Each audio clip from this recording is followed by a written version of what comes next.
Salam jumpa saudara-saudari sekalian.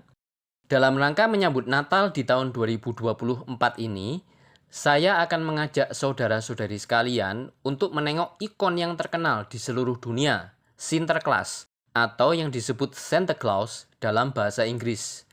Namun adakah di antara saudara-saudari sekalian yang tahu dari mana asal-usul pria berjenggot putih gendut yang konon suka membagi-bagi hadiah buat anak-anak di masa Natal tersebut?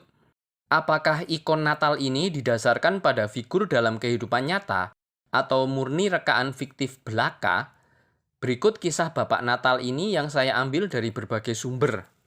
Menurut sejarah, Santa Claus, sosok yang melegenda dalam cerita rakyat masyarakat Eropa ini, adalah representasi dari Santo Nikolas yang diketahui hidup pada abad keempat Masehi. Dikutip dari Ensiklopedia Gereja yang terbit tahun 2005, yang disusun Adolf Huygens, Nikolas adalah seorang uskup yang lahir pada tahun 280 di Myra, kota kecil yang pernah menjadi bagian Imperium Romawi, tepatnya di wilayah Turki sekarang. Beliau merupakan seorang uskup Yunani yang dikisahkan yatim piatu dan mewarisi kekayaan orang tuanya sedari kecil. Cerita kebaikannya memiliki banyak versi di setiap negara. Namun, salah satu yang paling terkenal adalah saat ia membantu orang miskin dan pekerja sosial. Ia tumbuh sebagai orang yang dermawan dan dikenal sebagai pekerja sosial yang banyak membantu para pelaut. Dalam kisahnya itu, dikatakan bahwa Nikolas memberikan semua kekayaan yang diwarisinya dan melakukan perjalanan ke pedesaan untuk membantu orang miskin dan orang yang jatuh sakit. Suatu ketika, dirinya menyelamatkan 3 orang miskin ketika hendak dijual menjadi budak belian atau budak prostitusi oleh ayah mereka. Nikolas menyelamatkan 3 perempuan itu dengan memberi mereka mas kawin agar mereka bisa menikah. Pasca kejadian itu, selama bertahun-tahun, popularitas Nikolas menyebar dan ia dikenal sebagai pelindung anak-anak dan pelaut. Setiap tanggal 6 Desember, biasanya Nikolas menggelar pesta dan menyediakan banyak hadiah untuk anak-anak. Tak hanya itu, orang yang sedang kesusahan dan membutuhkan pertolongan akan ia bantu dengan sepenuh hati. Saking baik hatinya, menurut Mac Cabot dalam Holiday Princess yang terbit tahun 2005, Santo Nikolas dianggap sebagai orang suci.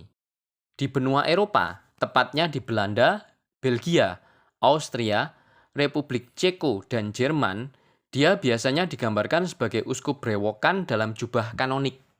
Di tahun 1087, kala penduduk Kristen Yunani di Myra ditaklukkan oleh dinasti Seljuk Muslim, dan segera setelah gereja Yunani Ortodoks mereka dinyatakan berada dalam perpecahan oleh gereja Katolik tahun 1054, sekelompok pedagang dari kota Bari, Italia, memindahkan tulang-tulang utama dari tengkorak Santo Nikolas dari sarkofagusnya di gereja Yunani di Myra.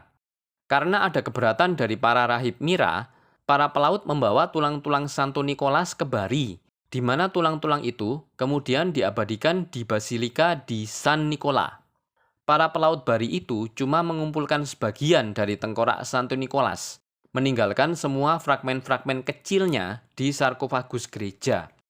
Fragmen-fragmen kecil ini kemudian dibawa oleh para pelaut Fenisia selama Perang Salib Pertama dan ditempatkan di Fenisia, di mana satu gereja untuk Santo Nikolas, pelindung para pelaut, dibangun di San Nicolo al Lido. Sarkofagus Santo Nikolas yang tervandalisasi masih bisa dilihat di gereja Santo Nikolas di Myra. Tradisi ini dikonfirmasi oleh 2 penyelidikan ilmiah penting untuk relik tersebut di Bari dan Fenisia, yang mengungkapkan bahwa relik-relik di 2 kota Italia tersebut berasal dari tengkorak yang sama. Sebagai tambahan, perayaan Hari Santo Nikolas sendiri dirayakan tiap tanggal 6 Desember.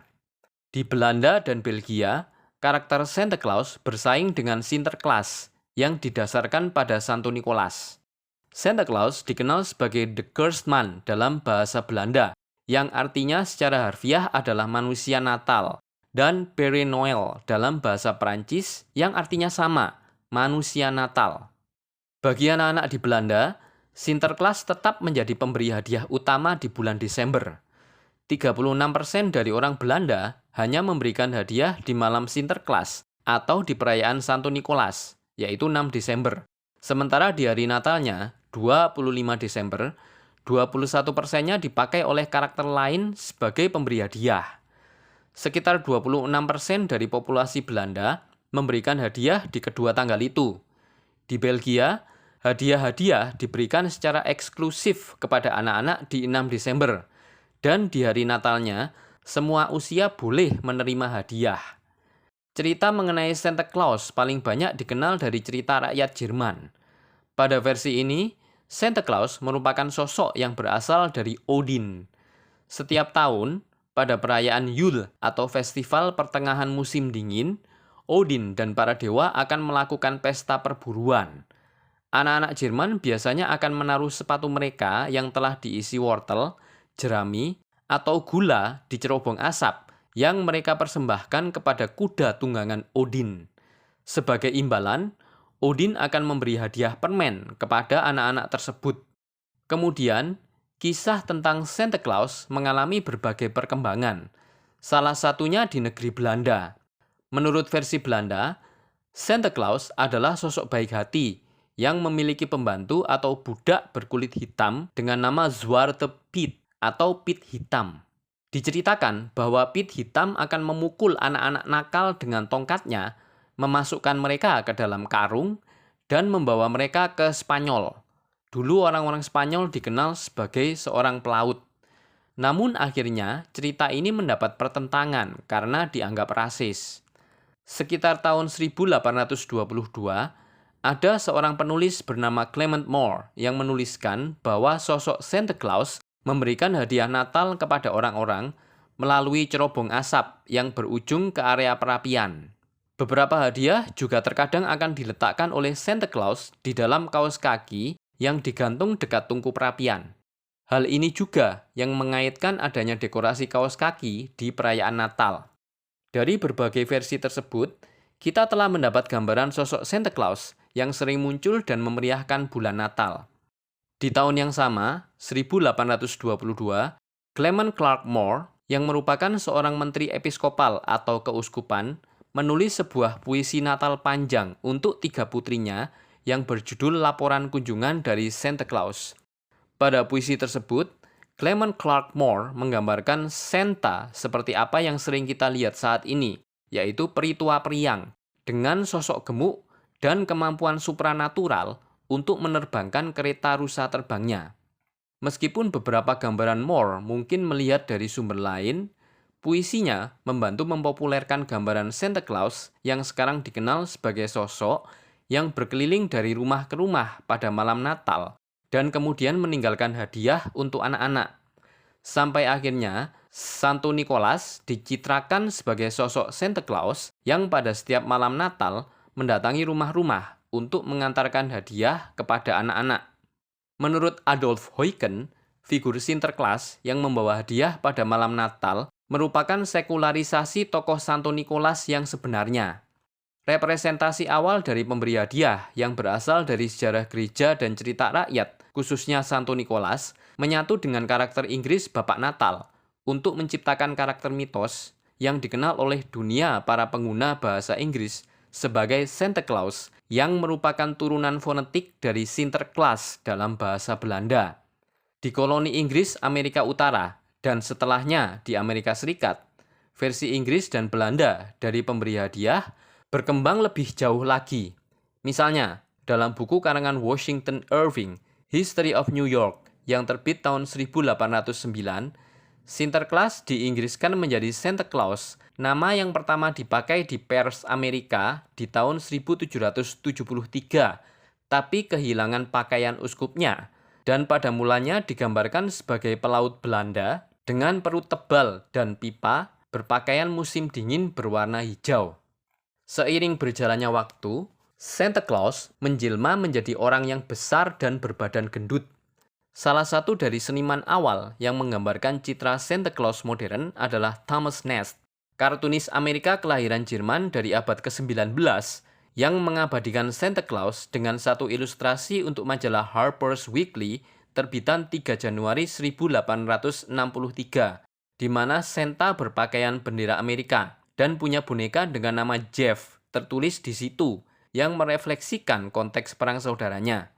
Thomas Nast terinspirasi dari Belsnickel, bagian dari cerita rakyat di barat daya Jerman di mana dia lahir. Dalam lukisan ini, Santa juga mengendarai kereta luncur yang ditarik oleh rusa kutub. Cerita bahwa Santa Claus hidup di kutub utara kemungkinan juga berkat hasil kreasi Thomas Nast. Citra natalnya di majalah Harper edisi 29 Desember 1866 adalah kolase ukiran berjudul Santa Claus dan pabriknya yang mencantumkan teks Santa Clausville NP. Lukisan-lukisan berwarna karya Thomas Nast yang diterbitkan tahun 1869 juga ada puisinya yang berjudul Santa Claus and His Works karangan George P. Webster yang menulis bahwa rumah Santa Claus ada dekat kutub utara, dalam es dan salju. Kisah itu jadi terkenal sekali di tahun 1870-an. Seorang anak laki-laki dari Colorado mengirim surat ke majalah anak-anak The Nursery di akhir 1874 dan menulis, "Jika kami tidak tinggal jauh sekali dari kutub utara, aku harusnya meminta Santa Claus untuk memberikanku seekor keledai."